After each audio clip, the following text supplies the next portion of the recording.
चलिए आला students, good morning. 8 बज गए क्या? हाँ बस आपसे मिलने का समय हो गया। मैं अशोक सर आप सभी स्टूडेंट्स का अपने यूट्यूब चैनल में फ्री ऑनलाइन क्लासेस पे आप सभी का स्वागत करते हैं। आप वह सब स्टूडेंट जो इस चैनल से नया स्टूडेंट है उन सभी का भी हम वेलकम करते हैं। साथ में अगर आप हमको नहीं आइडेंटिफाई करते हैं, पहचानते नहीं, तो देखो ये मेरा नाम है, यहाँ पर बोर्ड पर लिखा मेरा नाम अशोक कुमार है। अड़ेगा अभी हम A+ ट्यूटोरियल इंस्टीट्यूट जो है उसमें पढ़ा रहे। अड़ेगा जो अभी लोसन पथ में है, हजारीबाग में लोसन पथ में स्थित है। अड़ेगा वहाँ पर हाल फिलहाल में अभी पढ़ा रहे, खुद इंडिपेंडेंट के रूप में पढ़ रहे हैं। ठीक है, ये मेरा कॉन्टेक्ट नंबर है। अगर आपको कोई भी इंफॉर्मेशन जानना है मेरे से कॉन्टेक्ट कर रहा है अड़ेगा, या व्हाट्सएप नंबर से भी यही है, मैसेज कर रहा है, तो आप इस नंबर से कॉन्टेक्ट कर सकते हैं। तो चलिए वापस आए अपने पढ़ाई पर। देखो अभी हम लोग बायनोमियल थ्योरम का एक टॉपिक पढ़ा रहे हैं। बायनोमियल थ्योरम्स पढ़ा रहे हैं। बायनोमियल थ्योरम का 4 या 5 क्लास हो चुका, अब आगे बढ़ने के लिए कोशिश कर रहे हैं। देखो बायनोमियल थ्योरम एक सिंपल सा चैप्टर है, इजी चैप्टर है, जो 11th लेवल के लिए भी इजी है और कंपटीशन के लिए भी आसान है। 11th के लिए भी इजी है, कंपटीशन के लिए भी आसान है। लेकिन एक बात श्योर, अगर आप प्रीवियस वीडियो नहीं देखे तो पहले वो वीडियो देखिए, तब इसको अटेंड कीजिए।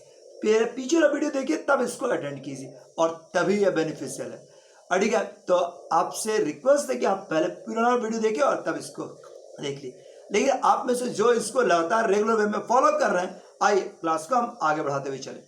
देखो बायनोमियल थ्योरम जो चैप्टर हम लोग पढ़ रहे हैं, इसमें अभी तक हम आपको क्या पढ़ा चुके हैं वो इसको याद कराते हैं। तो सबसे पहले आपको हम सिखाए फैक्टोरियल। एक पहला वर्ड सिखाया फैक्टोरियल। फैक्टोरियल सिंबल आप परिचित है ही।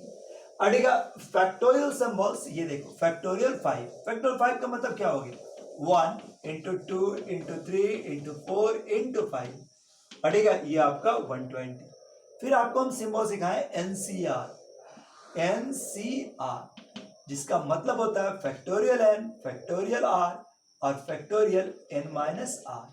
अगर हम इसी के आधार पर लिखे 5C2 का मान, तो फैक्टोरियल 5 अड़ेगा फैक्टोरियल 2 और फैक्टोरियल 5 - 2 यानी कि 3।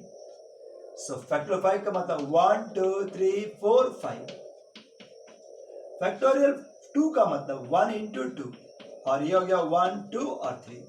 ये और ये कैंसल, ये आपका कैंसल। So result is 10। जो भी इसको हम प्रैक्टिस कर चुके हैं। अगर कोई नया स्टूडेंट इसका जुड़े हैं तो उतना समय में नहीं आगा, तो आप पहला वीडियो जरूर देखें। पहला वीडियो जरूर देखें, उससे आपको ये बात क्लियर हो जाएगी। उसके बाद आपको हम सिखाएं एक्सपेंशन आप कैसे लिखते हैं। जैसे A+ B⁴ अगर 5 है अड़ेगा, तो 5 का एक्सपेंशन आप कैसे लिखते हैं, तो हम आपको सिखाएं A+ B⁴ 5 है, इसको एक्सपेंड कीजिएगा तो ये आ जाएगा A⁴ B अड़ेगा 10A³ B² और 10A² B³ अड़ेगा plus 5AB⁴ plus B⁴ 5।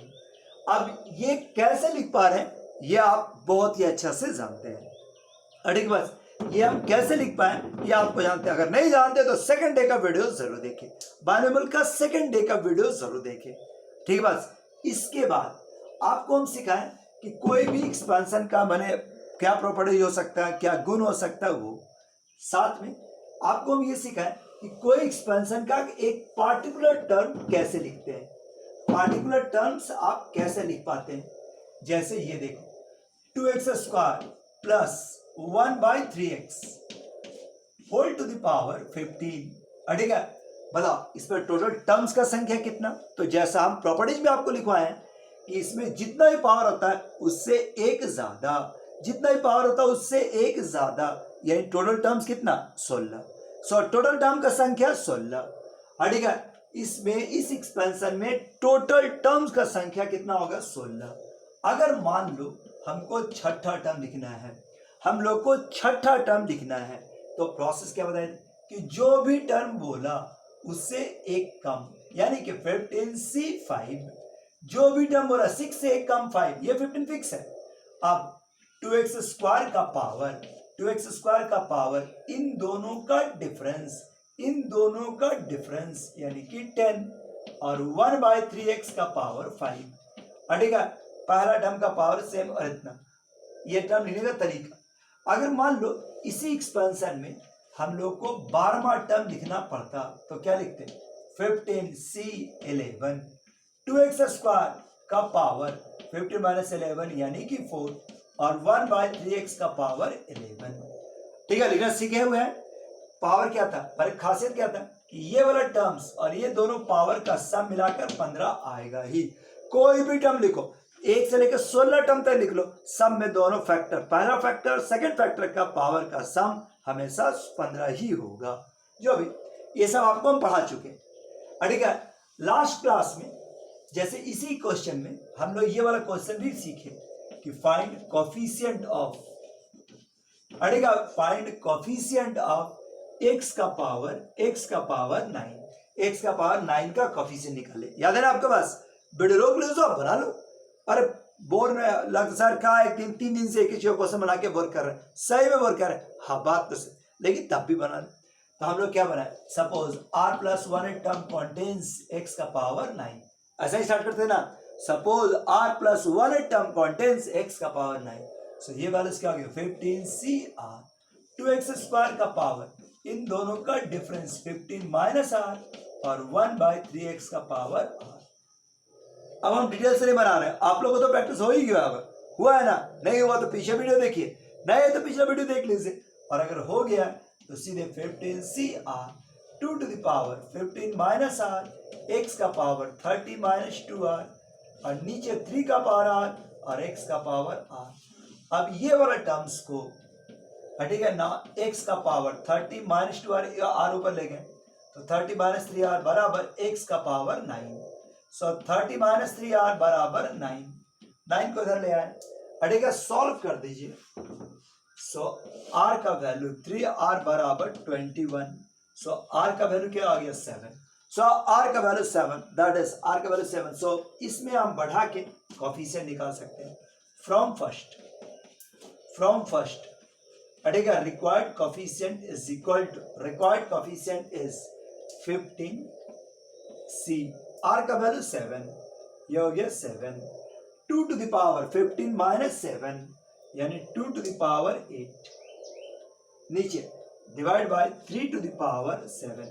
लीजिए यही आपका रिक्वायर्ड कोफिशिएंट है, यानी कोफिशिएंट ऑफ x का पावर 9, कोफिशिएंट ऑफ x का पावर 9 निकाला सिखाया ना।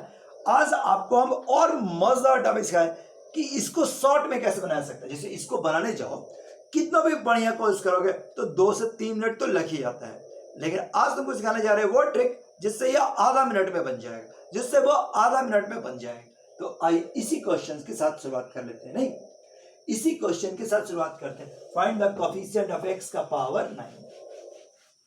ठीक है, बात इसी क्वेश्चन के साथ शुरुआत करें। देखो सबसे पहले क्या करना, इसमें एक फैक्टर को x से फ्री कर देना, एक फैक्टर को x से फ्री कर लेना, एक फैक्टर को, कोई भी एक फैक्टर। मालूम पहले को की x² बाहर निकाले तो बाहर निकाले सब क्या हो जाएगा x का पावर 30, समझ में आया? x² कॉमन निकाले, वास्तव में ये ऐसा हुआ, x² कॉमन निकाले, x² यहाँ पर बटा में डिव हो जाएगा, 3x पहले से था और x² आ गया, ऐसा होल टू द पावर 15। अब x² का पावर 15 और 2 + 1/3x³ whole to the power 15, ऐसा हो सकता है। नहीं तो x का पावर 30, तो 2 लाइन में नहीं, डायरेक्ट जंप करो। ठीक है, लो यहां से हम लोग देखें तो क्या निकाल सकते हैं, x का टर्म बाहर तो x का पावर 30, ठीक है, 2 + 1/3, 2 निकालने की जरूरत नहीं, 2x³ हो जाएगा, x³ और whole to the power 15, whole to the power 15। क्या याद है बात? ठीक है, अब थोड़ा सा प्रेजेंट सा माइंड सोचो, बचाना क्या है, x का पावर 9, x का पावर 9, अभी यहां पर क्या है x का पावर 30, तो सोचो यहां पर ऐसा बटा में x है, x ऐसा क्या है कि x का पावर 9 बचे। सोचो बढ़िया से, अब बढ़िया से देखो, x का पावर 30 है बाहर में, अब यहां पर जब हम x का टर्म बाहर निकालेंगे तो बटा में बाहर आ रहा है, तो ये x का पावर ऐसा क्या लाएं यहाँ इसका पावर ताकि 30 आ जाए। 3 है तो पावर कैसे बढ़ेगा, 3 6 9 27, तब होल पावर 1 होल का पावर 2 ऐसे चलेगा ना। हमको 9 बचाना है, 9 यानी कि 21 टर्म कट जाना चाहिए, 3 का पावर x का पावर 21 कट जाना चाहिए, जहां यहाँ पर x का पावर 21 आएगा वही बनाएगा ना। तो इसका सोचो 1/3x³ है, इस पर ऐसा क्या पावर रेज करें कि ये 21 आ जाए। कितना पावर रेज करें कि 21 आ जाए। 21 क्यों समझ रहे 21, तब 21 से कटकर 9 बच जाएगा। तो यहाँ पर 7 रेज करें, अगर यहाँ 7 रखेंगे तो x³ आ सकता है। बस इतना ही पकड़ना है। अब सोचो 7 इसका टोटल 15 है, ये 7 इस पर कितना हो जाएगा 8 पावर। सो अब बताइए रिक्वायर्ड कोफिशिएंट इज, बस इतना ही तो लिख देना था।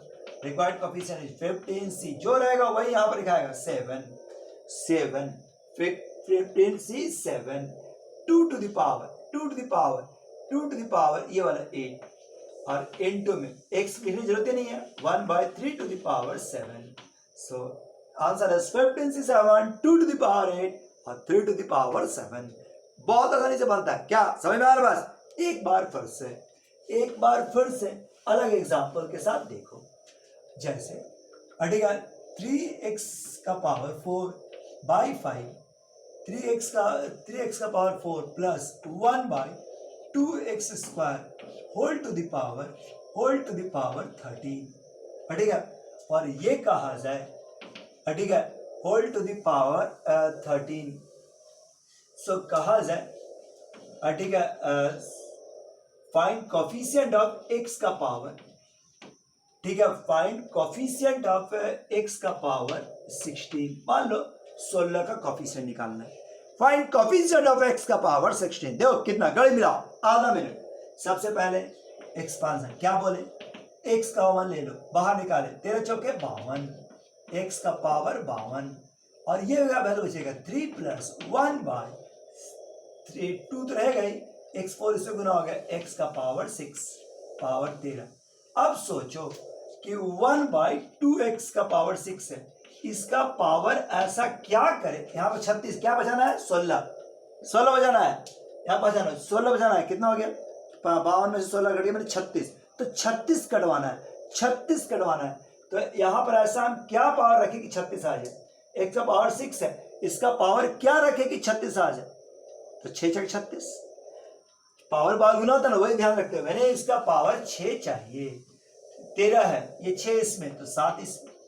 सो रिक्वायर्ड कोफिशिएंट इज, चूंकि x का कोफिशिएंट निकालते हैं x लिखने की जरूरत नहीं, 13c ठीक है 6 13c 6 7 भी चलेगा, दोनों एक ही रहता है। ये 3 का पावर ये 7 और 1/2 to the power 6 और ये आपका फाइनल आंसर। बोलो समझ में आ गया। बस और देना चाहोगे, एक और दिखाते हैं, एक और एग्जांपल से देखो। जैसे अगर तुमसे कहा जाए 15x³ 15/7x³ plus 2/9x² whole to the power ठीक है 11। अगर आपसे कहा जाए फाइंड कोफिशिएंट ऑफ x का पावर 8 का कोफिशिएंट निकालिए। बोलो पढ़ सकते हैं ना। बस फाइंड x का पावर और बढ़ाते हैं x का पावर -2 का कोफिशिएंट निकालो। फर्क नहीं पड़ता है, कुछ भी रहा फर्क नहीं पड़ता है। शुरुआत की आप इसमें x³ कॉमन ले लिए तो 33 या 15/7 और 2/9 x का पावर 5 होल का पावर 11। अब सोचो 33 है, चाहिए -2, 33 में -2 चाहिए यानी कि 35 कटना चाहिए। 33 में -2 बचना चाहिए, -2 यानी कि 35 कटना चाहिए। तो सोचो इसमें ऐसा क्या रेश करे 9x का पावर 5, ऐसा क्या पावर चढ़ाए कि 35 आ जाए। ये 5 है, सोच के देखो कितना होगा 7। बड़ा जी तो नहीं 5 ना 35, तो आराम से ये वाला 7 थोड़ा 11 है, 7 इसमें तो 4 इसमें। सो रिक्वायर्ड कोफिशिएंट क्या हो जाएगा, दिस इज 11c 4 लिखो या 7 दोनों एक ही बात है। 7 15/7 होल टू द पावर, इन दोनों का बड़े इसका पावर ये 4 और ये हो गया 2/9 का पावर 7। जो आएगा वो आराम से आंसर। समझ में आया बस। तो अच्छा टर्म्स है, यही आपका कोफिशिएंट निकालने वाला क्वेश्चंस। अब अगर मान लो ऐसा रहता ठीक है 2x² plus 5/3x अड़ेगा power 11, power मान लो 15। अगर आपसे ये कहा जाए फाइंड कोफिशिएंट ऑफ एक्स का पावर 0 और find independent of X, find the term independent of X, find coefficient of X का पावर 0 या find the term independent of X, बोलो भरेगा? बिल्कुल सेम प्रोसेस, बिल्कुल सेम प्रोसेस, कहीं पर कोई चेंज नहीं। अरे ये आपका एक्स स्क्वायर कॉमन है, एक्स का power 30, so 2 + 5/3x³ whole to the power 15। अब सोचो 30 है, एक्स का पावर 0 है तो 30 - 0, 30 का 30 पूरा कटवाना होगा, 30 में से 30 पूरा कटवाना होगा। ऐसा इस पर क्या रेज करें कि 30 आ जाए? 3 है तो 10 रेज करना होगा, 10 इसमें 5 इसमें, so required coefficient is 15c। 10 लिखो या 5 लिखो, 10 2 टू द पावर 5 और 5/3 टू द पावर 10। बोलो याद रखता है, आधा मिनट बहुत है। सो ये आपका कोफिशिएंट वाला क्वेश्चन आराम से बन सकता है। अब आओ नेक्स्ट आगे बढ़ाते हैं। अड़ेगा अब ये क्वेश्चन देखते हैं, नेक्स्ट क्वेश्चन देखो, find the coefficient of X का power 7 in x square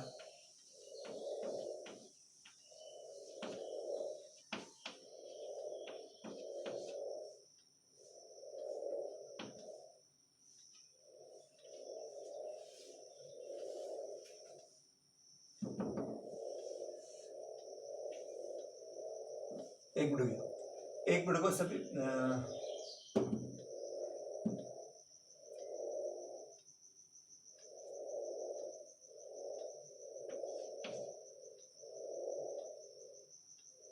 x³ बोलते हैं। अड़ेगा x³ या x का पावर 6 ही रहने दो। अड़ेगा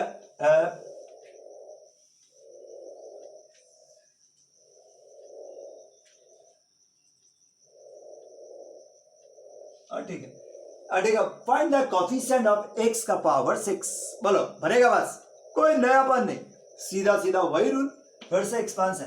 क्या था? x² 3x² + 4/5x power 11, x² बाहर 22 और 2 24, 22 आएगा ना बात, तो 22 और 2 24 direct 3/5 4/5x³ whole to the power 11, whole to the power 11। अब क्या बचाना है? 6 बचाना, 6 है मतलब कटवाना कितना होगा? 18, 18 24 में से 6 18, 18 कटवाना, इसका पावर कितना हो गया? 6 और इसका पावर कितना हो गया? 5।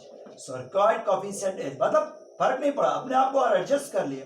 सो ये वैल्यूज क्या हो गया? 11c, 11c कितना? 11c 6, 3 टू द पावर 5 और 4/5 टू द पावर 6। यही आपका रिक्वायर्ड रिजल्ट है, यही आपका रिक्वायर्ड रिजल्ट है। बोलो याद है? ठीक है। सो ये इसका फाइनल प्रोसेस। चलिए अब आगे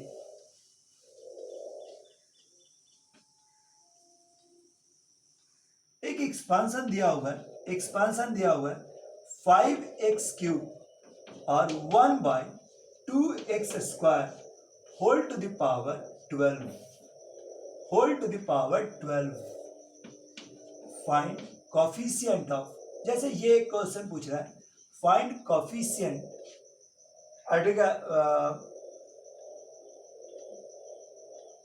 देखो फाइंड कोफिशिएंट ऑफ x का power 6, find coefficient of x का पावर 6। बोलो ये तो आपसे बन जाएगा, कोई नया बात नहीं, पढ़ते ही नहीं से प्रैक्टिस करा रहे हैं, शॉर्टकट ही बता दिए, बन जाएगा ना। अब हम क्वेश्चन को थोड़ा सा चेंज करते हैं। अगर हम ये दे दें कि 3 + 7x का पावर 5, 7x का पावर 5, ये एक्सपेंशन, इस पर कोई पावर नहीं है, और कहा जाए find the coefficient of x का power 6, find the coefficient of x का पावर 6। बोलो ये आपसे बनेगा, परेशान नहीं हो, बहुत सा परेशान। इसमें क्या है, आप इसको ऐसा लिख सकते हैं, ये वाले टर्म से इसको ब्रैकेट के समान तोड़ दो, ये वाला फैक्टर लिए 3 के साथ गुना, ये वाला फैक्टर लिए इसके साथ गुना, यानी कि हम कह सकते हैं कोफिशिएंट ऑफ x का पावर 6 इन इन पहला expansion 3 into 5x cube plus 1/2x square whole to the power 12 plus coefficient of, मतलब दो भाग में तोड़ दो, x का पावर 6 इन 7x का पावर 5 और 5x cube plus 1/2x square whole to the power 12। मतलब ये वाला फैक्टर दोनों के साथ कर देना, दोनों में अलग अलग कॉफिशिएंट को देना और आराम से आंसर बन जाए। बोलो बना पाएगा? बस इसका अलग इसका अलग। अब बताओ इसको तो बना सकते हैं, इसको तो बहुत दिल से बना रहे हैं। आप कैसे लिख सकते हैं? देखो ये वाला इसमें हमसे बात कर रहे हैं, इसको बना रहे हैं।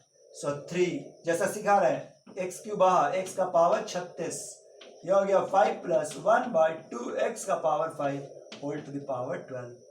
36 आपको 6 चाहिए, 6 घटाना 30 कटना चाहिए, 30 कट जाना चाहिए, यानी ये 6 और ये भी 6। सो कोफिशिएंट पहला वाला में क्या हो जाएगा? ये 3 तो रहेगा ही, ये आपका 12c 6, 5 का पावर 6 और 1/2 टू द पावर 6। लीजिए ये पहला। अब जरा इसमें देख लो, अब जरा इस फैक्टर में देख लो, कोफिशिएंट ऑफ x का पावर 6, कोफिशिएंट ऑफ x का पावर 6 इन दिस एक्सपेंशन। सो ये वाले में क्या होगा? इसको हैंडल करो, इसको हैंडल कर लेते हैं, ठीक है। इसको प्लस नहीं लिखते हैं, इसको हैंडल करते हैं। क्या हो जाएगा? 7x का पावर 36 बाहर, 36 से 5 41, 5 प्लस 1/2x का power 5 whole to the power 12। 41 है, आपको कितना चाहिए? 6 चाहिए, मतलब कितना करवाना होगा? 35 कराने के लिए ये वाला 7 और ये वाला 5। सो क्या हो जाएगा? 7 इंटू 12c, मतलब किए क्या? 2 क्वेश्चन अलग अलग कर दिए, 2 क्वेश्चन अलग अलग कर दिए। इतना लिखने की जरूरत नहीं है, आप चाहो तो पहला दिमाग में लगाओ कि यह वाला फैक्टर यहाँ, यह फैक्टर 2 क्वेश्चन बनाओ और सेपरेट और उसको जोड़ दिए, 5 का पावर 5 और 1/2 टू द पावर 7। और अब आप इसको ऑपरेट कर लो, आराम से आंसर बन जाएगा। 2 की जगह 3 4 भी रहा तो कोई दिक्कत नहीं। जैसे ये कहा जाए, फाइंड कोफिशिएंट ऑफ x का पावर को लिखते हैं इन 1 माइनस 2x अब plus 3x square into 5 plus 4x into 5 plus 4x का पावर 5 प्लस 4x का पावर 11। मान लो इसमें कोफिशिएंट ऑफ x का पावर 9 मांग सकते हैं ऐसा question. Find the coefficient of x का पावर 9 इन दिस एक्सपेंशन। इस एक्सपेंशन में कोफिशिएंट ऑफ x का पावर 9 आपसे मांग ले। Find the coefficient of x का power 9 in this expansion. 1 minus 2x plus 3x square और ऐसा। अब यहां पर ये लो टर्म लो, तीनों के साथ गुना। पहला 5 प्लस 4x का पावर 11, दूसरा माइनस 2x 5 प्लस 4x का पावर 11 प्लस तीसरा 3x स्क्वायर 5 प्लस 4x का पावर 11। क्या है? तो ठीक है। अब ये तीनों में ये फैक्टर ले लिए, तीनों में ये टर्म्स लिए। अब आप कोफिशिएंट निकाल सकते हैं। पता इसमें कितना कोई x का पावर 9 हो सकेगा ना, बाहर में कुछ नहीं है, x का टर्म निकालने की जरूरत नहीं है, तो ये 9 क्या हो जाएगा? 11c9, 5 का पावर 2 और 4x का पावर 4 का पावर 11। लीजिए पहला हो गया, इसमें पहले x था, पहले से x था, मतलब 10 ही खोजना होगा, 9 खोजना मतलब 8 खोजना होगा, ये 8। सो 2 इंटू 11c8, 5 का पावर 3 और 4 का पावर 8। इसमें x स्क्वायर पहले से मौजूद है, तो आपको कितना निकालना होगा? 9 मतलब 2 मिला हुआ है, ठीक है। आपको 9 चाहिए, मतलब 7 और चाहिए, 7 और चाहिए। सो दिस इज 11c7, 5 का पावर 4 और 4 का पावर 7। बस आप इस फैक्टर को सिंप्लीफाई कर दे, जो आएगा वो आराम से कैलकुलेशंस। तो ऐसा क्वेश्चन बहुत आराम से आपसे बन जाएगा, ठीक है। इस तरह का क्वेश्चंस बहुत आसानी से बन सकते हैं। कभी कभी ना थोड़ा सा लंबा करने के लिए भी क्वेश्चंस रह सकता है। देखो ऐसा, find the term independent of x, find the term find the term independent of x. वो ऐसा टर्म निकालिए जो एक्स से फ्री है। In in in x square in x square plus 1/x³। ये देखो x square plus 1/x³ whole to the power 7 into 2 minus x whole to the power 10। 2 minus x whole to the power 10। अब इसमें आप direct तो कर नहीं सकते, किसी एक को तो आपको एक्सपेंड करना ही पड़ेगा। तो एक्सपांशन स्टार्ट की, इसको करने से इजी पड़ेगा ये वाला। तो वो अपना देख लेना क्वेश्चन के जरूरत के हिसाब से। ठीक है, ये वैल्यूज क्या हो गया 10c0 2 to the power 10 minus 10c1 2 to the power 9 x का power 1 10c2 2 to the power 8 x square 10c3 बढ़ेगा 2 to the power 7 x³ and so on. तो ये अल्टरनेट प्लस माइनस करता हुआ ठीक है, ये वैल्यूज क्या होगा 10c10 और 2 टू द पावर 0 x का पावर 10। लीजिए ऐसा, अब प्रत्येक फैक्टर को इसके साथ गुना करना पड़ेगा, प्रत्येक फैक्टर को इसके साथ गुना करना होगा। तो देख लो, प्रत्येक फैक्टर को इसके साथ गुना करना होगा, यानी कि ये ऐसा हो गया expansion is equal to 10c0 2 to the power 10 x square plus 1/x³ का power 7 minus 10c1 2 x square plus 1/x³ का पावर ये आपका 7 था, ये 7 sum this is 10c2 2 to the power, ठीक है, ये आपका 2 का पावर 9 2 का power 8 x square plus 1/x³ whole to the power 7। इस तरह से तोड़ते तोड़ते ये वैल्यू पहुंचेगा 10c10 2 का पावर 0 x का power 10 x square plus 1/x³ का पावर 10। तो ये आपको निकालना होगा ऐसा। थोड़ा सा लंबा है लेकिन देखने में लंबा है, और आधा मिनट नहीं तो 1 मिनट बनेगा, उससे आसान समय मिलेगा। अब बताओ, यहां पर x कॉमन निकाल लें तो क्या आएगा 10c0 x का पावर 2 का पावर 10 x का पावर 14, यह हो गया 1 प्लस x का power 5 whole to the power 7 10c1 2 to the power 9 x का पावर 14 और 1 15 1 प्लस x का power 5 whole to the power 7 ठीक है, plus 10c2 2 to the power 8 x का पावर अड़ेगा x का पावर 16 1 प्लस 1/x का power 5 whole to the power 7। ऐसा 10c10 x का पावर 10 और ये हो गया 20 अड़ेगा, ये आपका 7 है ना, 7 दूनी 14 और 10 24 1 प्लस 1/x का पावर 5 होल का पावर 7। देखिए ऐसा आपको अब निकालना था x का पावर 0, x का पावर 0। बताओ पहला वाला को संभाल सकता है ना, के लिए एक लोग ध्यान दो, 0 ये 0 चाहिए तो ये 14 कटवाना होगा। क्या ऐसा कोई टर्म है जिसे कटवाने से ये कट जाएगा? 5 का पावर 0 1, फिर 5 10 15, कभी भी 14 के बराबर तो नहीं आने वाला है। ठीक है, कभी भी x का पावर 14 के बराबर तो आएगा ही नहीं। ठीक है, बस x का पावर 14 के बराबर वो कभी नहीं आएगा, इसलिए पहला में कोई कॉफिशिएंट नहीं, पहला में कॉफिशिएंट 0। फिर 10 से 1 15 है, अरे 3 बार में कट रहा है तो वो लिख दो 10c1 2 to the power 9 2 to the power 9। अब इसमें क्या होगा, 3 बार में कटेगा ना, 3 में तो 7c3, 1 का कोई पावर नहीं, x का कोई पावर नहीं, जहाँ 7c3 क्या है तो ठीक है।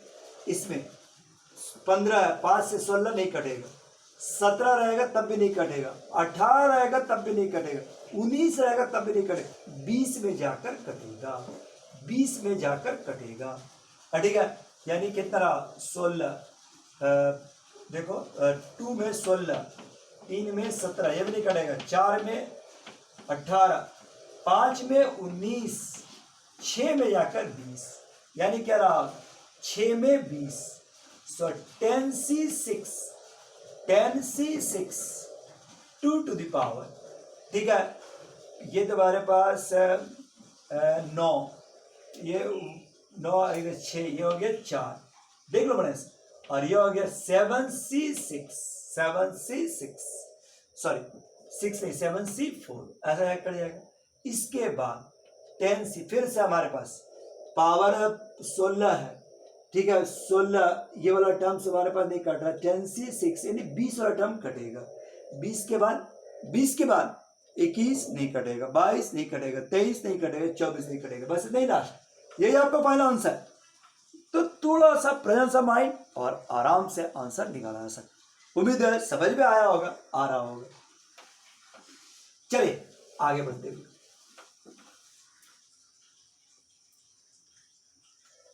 देखो एक क्वेश्चन है, फाइंड द कोफिशिएंट्स, ये फाइंड द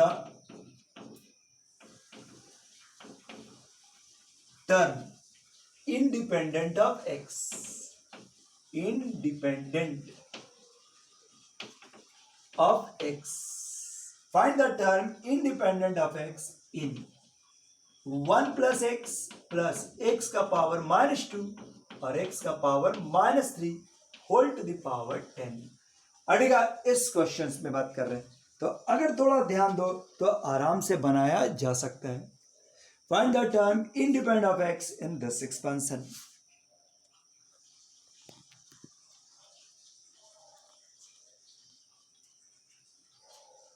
क्या था क्वेश्चन पूछ रहे जैसे एक्सपेंशन है, अगर गौर से देखो तो क्या होगा 1 प्लस एक्स, या 1/x² और या 1/x³ whole to the power 10।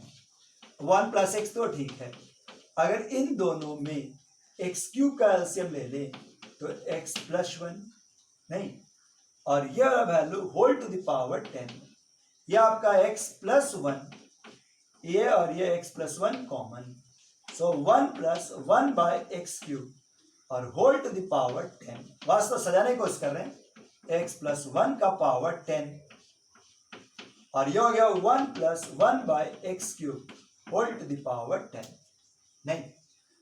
और अब आपको x का टर्म से चाहिए, तो किसी एक को एक्सपेंड करो, किसी एक को एक्सपेंड करो, दोनों बराबर ताकत लगाता है, तो हम किसी एक को लो, पहले वाला को एक्सपेंड कर देते हैं।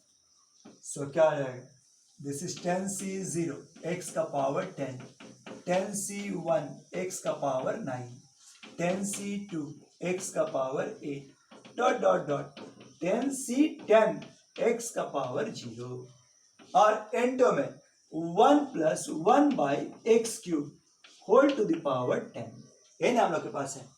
अब आप ब्रेक कर लो इसको, 10c0 x का पावर 10, 1 + 1/x³ का पावर 10, 10c1 x का पावर 9, 1 + 1/x³ का पावर 10, 10c2 x का पावर 8, 1 + 1/x³ का पावर 10, ठीक है, डॉट डॉट 10c3 x का पावर 7, 1 + 1/x³ का पावर 10 डॉट डॉट। अरे पूरा ब्रेक कर दिए। सो ये वाला वैल्यूज क्या हो गया, दिस इज 10c10 x का पावर 0 और 1 + 1/x³ whole to the power 10। So लीजिए ये आपका रिजल्ट है, 10c10 x का पावर 0 और 1 + 1/x³ का पावर 10। चलिए अब हम लोग खोजते हैं टर्म इंडिपेंडेंट ऑफ x। केवल पहला क्वेश्चन में ध्यान दो, x से फ्री हो, ऐसा कब होगा, जब ये इस पर ऐसा क्या पावर रखे कि ये कट जाए। तो 3 का कोई पावर रखने पर क्या 10 से कटेगा, 3 का पावर 0 1, 3 का पावर 1 3, 2 6, 3 9, 4 12 नहीं कटेगा, मतलब पहला में कोफिशिएंट का वैल्यू 0। अब यहां पर मिला x का पावर 9, अब कट सकता है जब 3 लेंगे तो क्या आ जाएगा, 10c1 तो रहेगा ही, यहां पर क्या आना होगा, तो 10 10C1 नहीं 10C3, तो ये पूरा पूरा कट जाएगा। क्या याद बढ़ेगा? सोचना चाहिए। यहाँ पर 8 कटवाना है, नहीं कटेगा। 3 का कोई पावर 8 नहीं आता है। 7 नहीं कटेगा, 6 कट जाएगा, 6 कट जाएगा, 6 कट जाएगा, यानी कि 10C4 और 10C हटेगा। 10C देखते जाओ, ये 3 कितना कटवाना है, तो 10C2, तब 3 6 से कट जाएगा। उसके बाद 6 कट गया, 5 नहीं कटेगा, 4 नहीं कटेगा, 3 कट जाएगा, 3 कट जाएगा। कब 3 कब आएगा?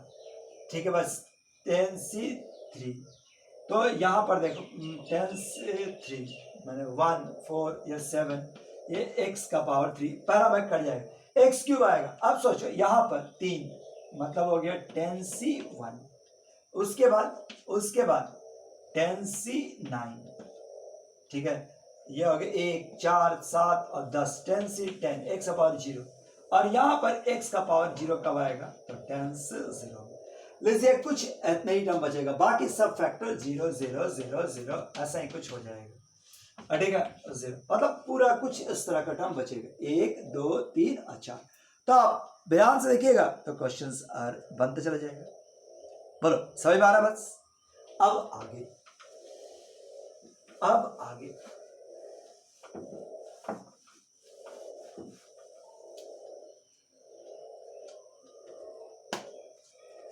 फाइंड द कोफिशिएंट, हटेगा फाइंड कोफिशिएंट ऑफ x का power 4 in this expansion 1 plus x minus 2x square whole to the power 6। Coefficient of x का पावर 4, x का पावर 4 है, कोफिशिएंट निकालना इस एक्सपेंशन है 1 plus x minus 2x square. हम लोग तो बाइनोमियल पढ़े हैं, 2 टर्म वाला एक्सपेंशन, इसमें तो 3 टर्म दिया हुआ है, क्या से एक्सपेंड करें? कॉमन सा ऐसा है, बहुत बड़ी इसका हिस्सा है कि 2 को एक सिंगल फैक्टर मान लिया जाए, एक अलग, किस 2 को माने? तो आपको चॉइस, जिसको दो मानना, इनको एक सिंगल मानो, ये अलग, ये भी ठीक है, ये अलग मानो, ये अलग मानो, तब भी ठीक है। अब दोनों मेथड्स दिखाते हैं, पढ़ेगा 1 plus x 2x square minus 2x square, इसको हम सिंगल माने और x का पावर 6। अब क्या होगा? अब आपको चाहिए 10, इसको एक्सपेंड कर दो तो 6C0, 1 का कोई भी पावर तो 1 ही रहता है, और 2x स्क्वायर का power 0 plus 6C1 x minus 2x square का पावर 1, हटेगा 6C2 x minus 2x square का पावर 2 प्लस 6C3 हटेगा x माइनस 2x स्क्वायर का पावर 3, हटेगा 6C4 x minus 2x square का पावर 4, और ये आपका plus 6C5 x minus 2x square का power 5 plus 6C6 x minus 2x square का पावर 6। बताओ, यही ना हम लोग का प्रोसेस है। सोच देखे, इसमें ध्यान से बड़ा समझना। अब कॉमन सेंस लो, x का पावर 4 चाहिए, क्या इसमें कभी x का पावर 4 आ सकता है? कितना भी कम रहेगा तो x का पावर 6 तो मिनिमम है, x का पावर 6 से कम तो कभी आ ही नहीं सकता है, इसलिए इसमें x का पावर 4 नहीं मिलेगा, इसमें मिनिमम x का पावर 5 मिलेगा, ये भी नहीं मिलेगा। इसमें आ सकता है x का पावर 4, ये आ सकता है, इसमें भी आ सकता है, इसमें भी, सब में आ सकता है। अड़े के बाद x का पावर 6 इसमें मिला 6 0, पर कॉमन किसी चीज का पावर 0 1, इसमें x का पावर 4 नहीं आ सकता, ये भी नहीं आएगा। इसमें 2x स्क्वायर तक जा रहा है, x का पावर 4 नहीं आएगा, इसमें x का पावर 4 आ सकता है। तो क्या क्या बचा? 6 से 2 x कॉमन लेना चाहो तो निकाल लो, x स्क्वायर और 1 माइनस 2x का होल स्क्वायर। इसमें क्या बचा? 6C3, this is x cube 1 minus 2x का पावर 3, अड़ेगा ये वाला वैल्यूज क्या हो गया? 6C4, ये x का पावर 4 और 1 minus 2x square, 2x whole का पावर 4। बोलो है ना? ठीक है। अब इसी एक्सपेंशन में खोजना है। अब बताओ, इसमें हमको x का पावर 4 चाहिए, x स्क्वायर पहले से मिला हुआ है, x स्क्वायर नहीं चाहिए, इस पर स्क्वायर क्या हो जाएगा 6c2, स्क्वायरिंग का मिलेगा स्क्वायरिंग, तो 2c2 -2 का पावर 2, x स्क्वायर मिल सकते हैं। इसे खोलो, x क्यों मिला हुआ, x4 चाहिए ना, अंदर से x1 चाहिए, 1 का पावर, 63 अलग है, और ये वाला क्या हो गया, दिस इज 3c1 और -2x का पावर 1। इसमें क्या चाहिए, 4 अवेलेबल है,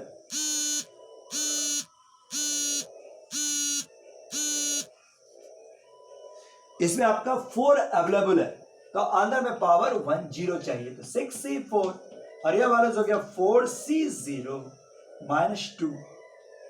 -2 का पावर 0। लीजिए अब आप इसको सिंप्लीफाई कर दीजिएगा, आराम से आंसर आ जाता है। और दूसरा तरीका ये हो सकता है कि आप इसको ऐसा कर दें,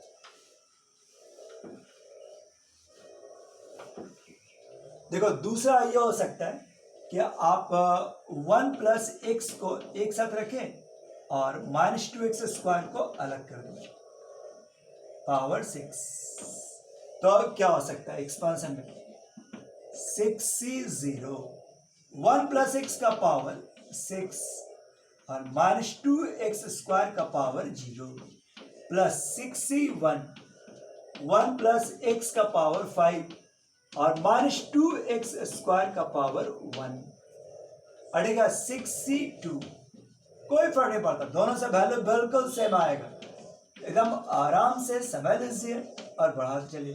6c3 देखो 1 + x का पावर 5 और -2x² का पावर 3, ऐसा कुछ डॉट डॉट डॉट डॉट आगे बोलो, ये रहेगा। हम इसलिए डॉट डॉट कर दिए कि यहां से थोड़ा कॉमन सेंस लो, बाहर में x का पावर 6 आने लगा, कोई भी अंदर में पावर बटा में नहीं है, इसलिए कितना भी गुना करेंगे तो x का पावर 6 से ज्यादा ही टर्म आएगा, x का पावर 6 से कम नहीं आएगा। उसी तरह से यहाँ पर 8 आ जाएगा, 10 आ जाएगा, तो ये हमको नहीं चाहिए, ये भी नहीं चाहिए, ये भी इधर का नहीं चाहिए, यही तक, इतना मैं समझ सकते ना बात। तो थोड़ा बहुत कॉमन सेंस के साथ चाहिए। x का पावर 4 मतलब यहाँ पर x का पावर 4 मिल रहा है, x का पावर 4, बस यहीं तक खोजना है, ये 3 टर्म है, किसी चीज का पावर 0 1, तो ये 6c0 1 + x का पावर 6, देखिए ऐसा 6c1 ये आपका -2 2x² और 1 + x का पावर 5, ये आपका 4 6c2 और ये हो गया 4x का पावर 4 और 1 + x का पावर 4, है ना चाहिए टर्म्स। अब बताओ फाइनली क्या है, कोएफिशिएंट ऑफ x का पावर 4, क्या इसमें x का पावर 4 मिलेगा, हाँ मिलेगा, कितना में 6 0 4 6c4 x का पावर 4 मिल गया, हो गया। इसमें 6c1 और 2x² पहले से मिला हुआ है, x का पावर 4 मिलेगा, x का पावर 2 अगर मिल जाए तो काम हो जाएगा, तो 5c2 ये हो जाएगा 6c2, यहां पर 4 ऑलरेडी है, x का पावर 4, अंदर में क्या चाहिए पावर 0 यानी कि 4c0 x का पावर 0, बस इसी को सॉल्व कर लेना और आंसर बोलो, समझ में आया बस। तो टर्म बहुत अच्छा है, इजी है, इस प्रोसेस को सीखिए जरूर से। चलो बाद वीडियो को 2 बार देखो 3 बार देखो, लेकिन सीख के रखना, नेक्स्ट क्लास में नेक्स्ट टॉपिक से वेट करेंगे, मिडिल टर्म्स में है, ग्रेटेस्ट टर्म्स है, कोएफिशिएंट का रिलेशन है, बहुत सारा टॉपिक सीखना बाकी है, ठीक है। Thank you, bye bye.